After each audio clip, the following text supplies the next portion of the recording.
Hey, what's up, friends? This is Brass and Bougie. My name is Adrienne, and I'm here talking about my journey exploring firearms. I just finished a video talking about why I chose my first handgun, and I thought I would also follow up and talk about how I chose my first gun belt. As I'm thinking about training that I'm doing, I am looking at some self-defense and personal defense training and just other things that are going to help me develop skills with my firearm. And many of those training classes require you to have a gun belt and a holster. So because I want to do some training, I said, okay, then I guess that's what I really primarily need a gun belt for. And that was kind of the first factor in my decision. I'll mainly be using it for training. And I also want it to be something that I can begin to carry with and start to figure out what my needs might look like for everyday carry equipment. The primary requirement I came across for choosing an effective gun belt is ensuring that it is rigid and durable enough to actually hold a gun and securely hold a holster in place. And so the first time I went to a class, I had on my regular belt and they were like, that's not going to do it. And I was like, but it's leather. It's like good, you know.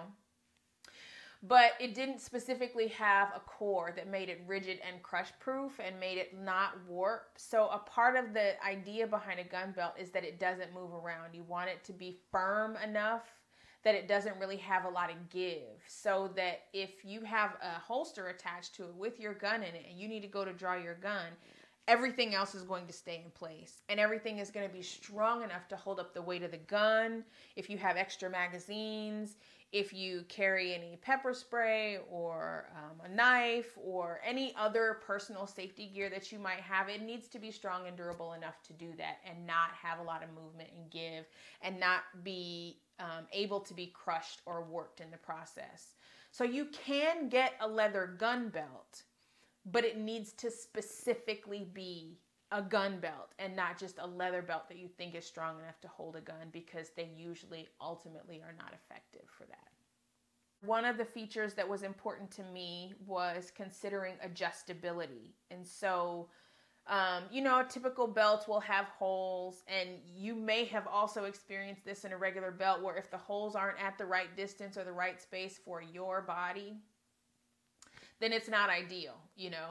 And you want to be able to make pretty fine incremental adjustments in a gun belt, because the size of the gun belt, once you have all of the attachments on it, is going to be different than your waist size. And so you're going to want to be able to adjust that based on what you're carrying that day, what you're wearing that day. All of those things can vary. So adjustability is a factor. And you can get gun belts that have holes like traditional belts. You can also get gun belts that are adjustable by Velcro. So you can sort of adjust the size around and then affix it with Velcro. And then some of them have this like ratcheting system that allows you to adjust the size of the belt. The type of buckle may be important to you in terms of where you want to place it. Some people choose to carry in the front, and so you don't want to have a big buckle that is causing a problem for where you want to attach your holster. So you're going to want to make sure that you get a gun belt that is a width that will fit the loops of your clothes that you're wearing. And also you'll want that width to match ultimately the holster you'll choose. And I'll talk about holsters in a separate video. But the width of the gun belt is going to ultimately become important at some point. So it's just something to pay attention to. Then there's material. And there's a few different types of material that gun belts are made out of. So you can get leather belts.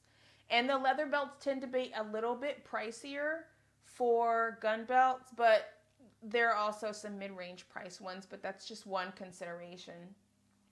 Then there's this nylon webbing material. It's kind of similar to like a seatbelt material, but there's a nylon webbing that many of the gun belts are made out of, and they have some stitching that helps to reinforce that. And then you can get some like green sort of bio material. I don't even know exactly what it's made out of, but it's a vegan option for people who want not a synthetic belt like the nylon, and not a belt that comes from animal products like leather. So there are some options out there for folks who are interested in vegan materials and sustainable materials. Gun belts traditionally are not stylish. Like, they're not meant to be cute. Nobody was trying to be cute and safe at the same time. That's a whole new development. So it's not a lot of companies out there that make fashionable belts across the board, and belts that appeal to a broad range of genders, because gun ownership and the industry has typically geared itself quite heavily toward men and things that are marketed as made for men, or according to what is socially accepted as men's styles. But there's a whole lot of people out there who own guns. And so I'm glad to see there are more companies out there that are providing more variations in the styles and the fashion and the types of belts that are out there. But it's still kind of a narrow category, to be quite honest. Typically, for a good gun belt, you can expect to spend somewhere in the neighborhood of about $50 to $75. You can spend all the way up to $200-300 for gun belts. But a good starter range is right in the $50 to $75 range. You can still get leather in that price point, and you can still get some style in that price point as well. I decided to get the next belt, and that was my first choice for a gun belt. And some of the things that led me to choose that as my first belt are, one, the adjustability. The next belt has this ratcheting adjustment system so that you can easily change. And one of the things I hadn't really considered early on was, like, not only putting it on and off during the day, but also, like, if you're going to be sitting for a considerable amount of time, sitting in the car, for example, or sitting at work most of the day, you may want to adjust your belt because it may not be the same level of comfort when you're sitting versus standing. And the other thing that no one talked about is going to the bathroom. And so I figured out that it's really nice to have the ratcheting system for going to the bathroom, because it makes it super easy to just release the belt, pop it off, and go to the bathroom, especially if you're getting the proper amount of water every day. So that was a bonus that I didn't even know to expect, was that the adjustability was going to be a factor for some of my biological needs as well. The belt that I chose from Next Belt, as you can see, it looks just kind of like a fabric material. One of the things I really loved about this belt, and what led me to this one, is the buckle. So here is how the ratcheting system works. As you can see, it's just super easy to adjust. And that snapping sound you hear is it adjusting. I can easily, like, move it in and out. So when it comes time for me to sit down, I can just press the lever, let it out, or put it back in, or when I'm going to the restroom.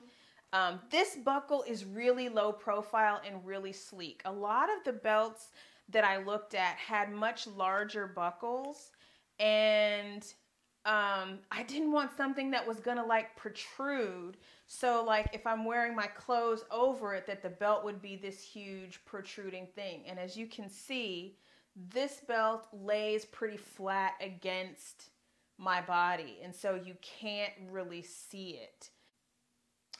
All right, that is how I chose my first gun belt and what I chose.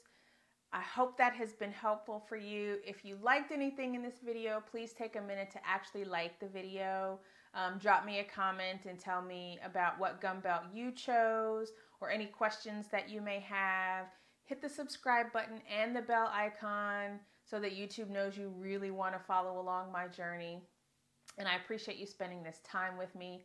Thank you so much. I appreciate all of your support.